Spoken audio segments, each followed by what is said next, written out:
Today, we are covering Keycloak. This will be a huge tool for your Zero Trust bag if it's not already there. It's not always wise to connect things directly to Active Directory. It's also unwise to use local authentication on services where you can't look at logs or control access.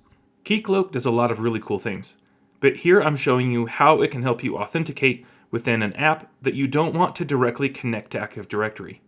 It's great for extending access control into higher risk environments, like when you need to authenticate on something that can still communicate with Active Directory but sits on the other side of a firewall. Here is my bare bones Active Directory demo virtual machine.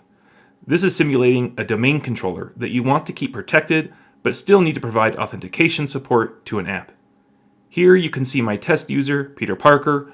We're going to authenticate against Active Directory from an app in an untrusted area.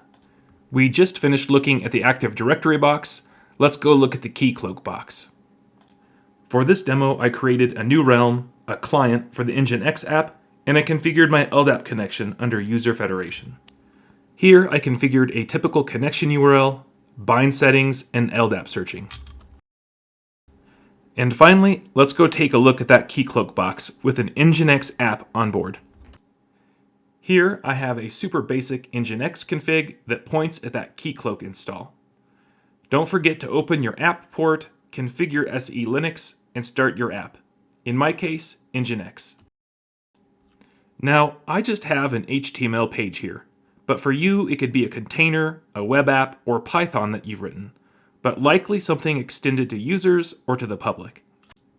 This tool can be a game changer for legacy application modernization, cross-organizational authentication, cloud extension, multi-tenant applications, contractor vendor access, and API gateway authentication.